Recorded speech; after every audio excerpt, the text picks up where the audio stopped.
Hello friends, good afternoon to all my YouTube family. और आज मैं आप लोगों के लिए एक बहुत ही अच्छा और शानदार टॉपिक लेकर आई हूँ।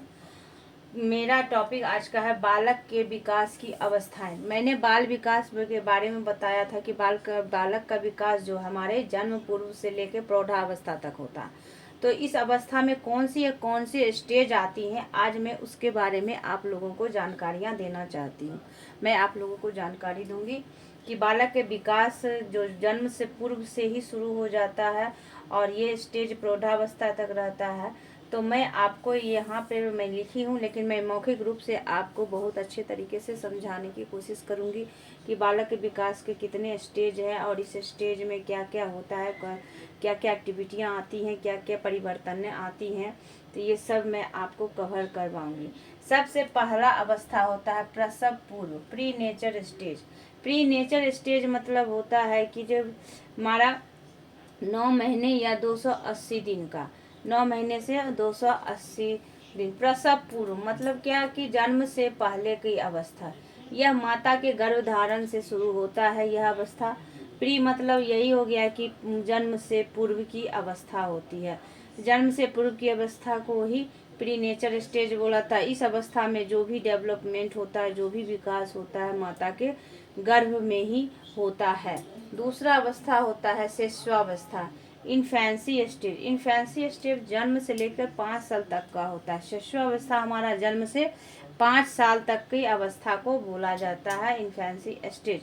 इस अवस्था में क्या होता है कि जन्म से 5 साल में इस अवस्था में क्या क्या एक्टिविटियाँ होती है, मैं आज आपको बताऊंगी।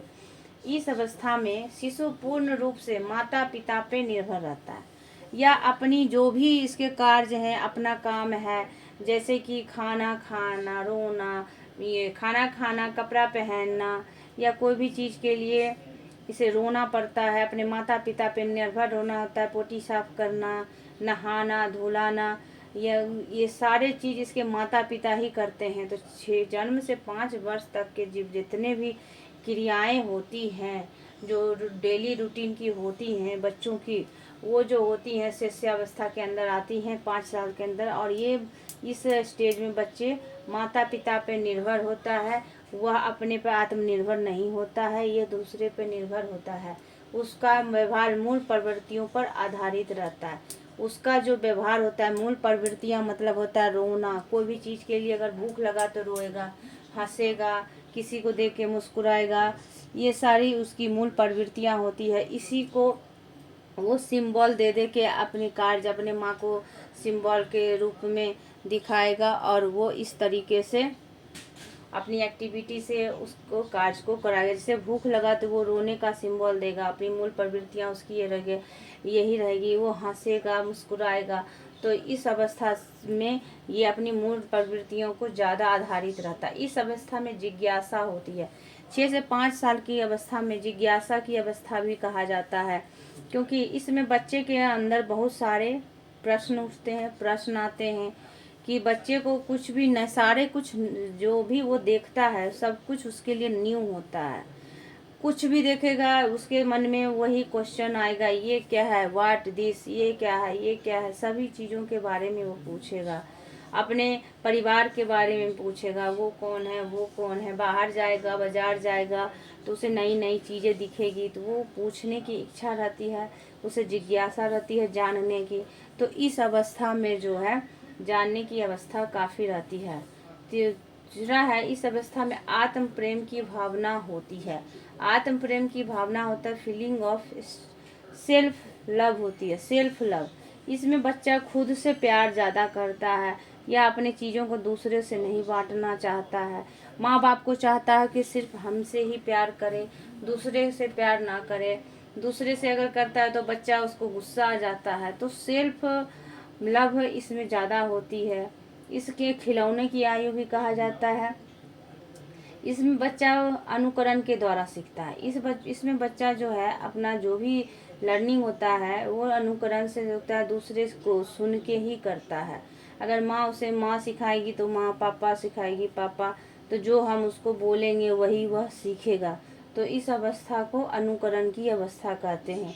इसमें ना लिखित होती है ना पढ़ाई होती है, बस अनुकरण होता है। जो वह सुनेगा अपने माता पिता से वही वह बोलेगा।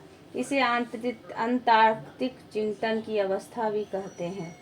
अंतार्किक चिंतन की अवस्था इसलिए बोला जाता है कि इसमें आंतरिक चिंतन होता है, बाहर वह नहीं बोल सकता है। आंतरिक चिंतन की अवस्था भी कहते हैं।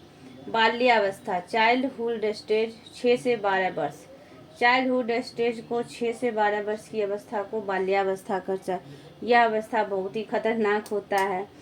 इसे तार्किक चिंतन की अवस्था भी कहा जाता है। 6 से 12 उम्र में तार्किक चिंतन लोग करने लगता है, तर्क वितर्क करना शुरू कर देता है। किसी भी चीज़ के बारे में सोचना विचारना सब कुछ शुरू कर देता है, इसीलिए उसे तार्किक चिंतन की अवस्था भी कहते हैं। इसे आरंभिक स्कूल स्टेज भी कहा जाता है, क्योंकि बच्चा इसी स्टेज 6 से 12 के स्टेज में ही बच्चे का स्कूलिंग भी शुरू होता है, तो इसलिए इसे स्कूल की अवस्था कहते हैं। गंदी अवस्था भी कहा जाता है, क्योंकि बच्चा इसमें बहुत ज़्यादा गंदा करता है। खाना खाएगा तो बॉडी पे गिरा देगा, पानी गिराएगा, घर में गंदगी करेगा, इधर की सामान उधर फेंकेगा, उधर के सामान उधर फेंकेगा। तो इस अवस्था को गंदगी की अवस्था, मिट्टी में जाके खेलेगा, धूल में जाके खेलेगा, धूल पूरा शरीर में लगाएगा, तो इस अवस्था को गंदी अवस्था भी कहा जाता है। इसे स्फूर्ति की अवस्था भी कहा जाता है। स्फूर्ति का मतलब होता है इसमें बच्चा को बहुत एक्टिव होता है, कुछ न कुछ एक्टिविटी करने के लिए वो सोचते रहता है कि क्या क्या करूं, कुछ न कुछ एक्टिविटी उसके दिमाग में चलते रहता है। क्रिकेट खेलना है, घर में फुटबॉल खेलना है, ड्राइंग करना है, तो कुछ न कुछ एक्टिविटी उसके दिमाग में चलते रहता है, इधर की बातें उधर की बातें। तो इसे स्फूर्ति की अवस्था भी कहा जाता है। इसे खेलने की अवस्था भी कहा जाता है। इसमें बच्चा खेलते भी है, आउटडोर इंडोर सारे खेल, इंडोर तो नहीं आउटडोर ज़्यादा खेलते हैं, तो इसलिए इसे खेलने की अवस्था। इस अवस्था में संग्रहण स्टोरेज की प्रवृत्ति विकसित होने लगती है। संग्रहण की अवस्था बोला जाता है। इसमें बच्चा अपने चीज़ों को संभाल के रखना, अपने से खुद से खाना खाना, संग्रहण मतलब कि अपने चीज़ों को संभालना के लिए सीख जाता है। अपने कपड़ा रखना, अपना खिलौना रखना, ये सब अच्छे से रखने लगता है, स्टोर करने लगता है। इसमें समूह की अव्यवस्था भी कहा जाता है, क्योंकि इसमें बालक के टोली समूह बन जाते हैं, आस पड़ोस सभी से दोस्ती हो जाती है और बच्चे एक दूसरे में खेलते हैं, एक दूसरे का शेयरिंग करते हैं, पढ़ाई लिखाई जो भी है, दोस्त ज़्यादा बन जाते हैं हम उम्र के दोस्त, इसलिए इसे संग्रहण ये समूह की अवस्था भी कहा जाता है। इसे जीवन का अनोखा काल भी कहा जाता है। 6 से 12 साल की अवस्था को जीवन का अनोखा काल भी बोला जाता है, क्योंकि 6 से 12 की अवस्था में आदमी इतना मतलब कुछ नहीं समझता है, बस खेलना है, धूपना है, खाना है, पीना है, मौज और मस्ती करना है। और ये हम लोग भी फील किए हैं कि 6 से 12 की अवस्था जो होती है ना, बचपन की अवस्था बहुत ही अच्छी होती है। जो ही मन होता है वही करता है। इसमें माँ बाप डांटते भी है तो भी अच्छा लगता है, पिटाई भी खाते हैं तो अच्छा लगता है। तो ये कि यूनिक पीरियड होता ही है, ये बहुत ही अच्छा पीरियड होता है। और इसमें कोई टेंशन, कोई ये इधर उधर की, ऐसा हम उम्र के लोगों से दोस्ती होती है और बहुत ही अच्छा अवस्था है ये। चौथा आता है किशोरावस्था। किशोरावस्था जो है हमारा 12 से 18 साल की उम्र को किशोरावस्था कहा जाता है। इस अवस्था को डेंजर अवस्था भी बोलते हैं। इसमें व्यक्ति किशोर अवस्था कहा जाता है। इसे जीवन का सबसे कठिन काल कहा जाता है। किशोरावस्था को कठिन काल कहा जाता है क्योंकि इसे संभालना बहुत ही मुश्किल है। जो इसे संभाल लिया वो संभल गया, क्योंकि इस स्टेज में बहुत सारे दिमाग में क्रियाएं चलते रहती हैं, बहुत सारे शारीरिक क्रियाएं में बदलाव आती हैं, शारीरिक फिजिकली सभी, मेंटली सभी परिवर्तन होते हैं, जिससे कि बच्चा बर्दाश्त नहीं कर पाता है। और कुछ बच्चे गलत चीज़ों में फंस जाते हैं, कुछ अच्छे चीज़ों में फंसते हैं, कुछ गलत चीज़ों में गलत व्यवहार, तो इसलिए इसे कठिन काल कहते हैं। इसे संभालना बहुत ही मुश्किल हो जाता है। इसे संघर्ष और तनाव, तूफान और उलझन की अवस्था भी कहा जाता है।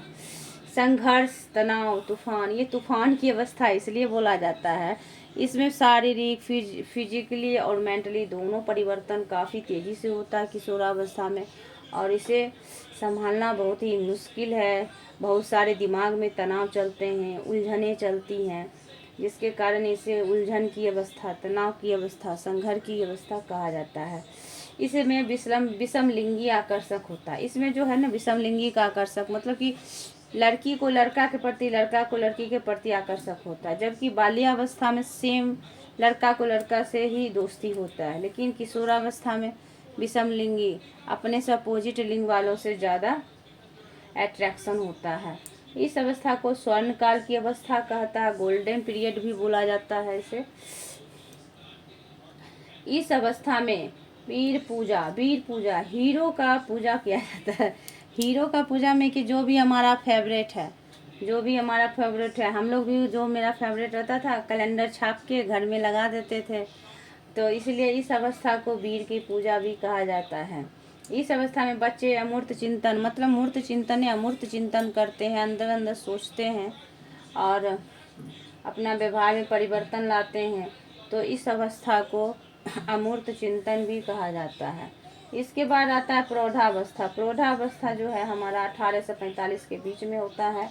प्रौढ़ावस्था में लोग धीरे धीरे अंडरस्टैंडिंग हो जाती है, मूर्त चिंतन होते हैं, व्यवहारिक ज्ञान अधिक हो जाती है, बच्चे जो है सीरियस हो जाती हैं, अपनी परिपक्वता की ओर चलने लगते हैं, अपने परिवार को समझने लगते हैं, और ये जो है ज़्यादातर इधर उधर करने की बातें ये सारे छूट जाते हैं उनके। तो इस तरह से प्रौढ़ावस्था में ये सारे काल आते हैं।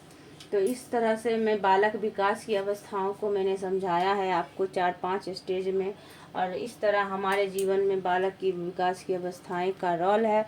और मैं अगर आप लोग ये समझ गए होंगे तो मैं आगे की जो भी टॉपिक होगी इसी तरह का मैं लाऊंगी और आप लोगों के लिए अच्छी अच्छी टॉपिक लाऊंगी। थैंक यू सो मच मेरे वीडियो को वॉच करने के लिए, बहुत बहुत धन्यवाद।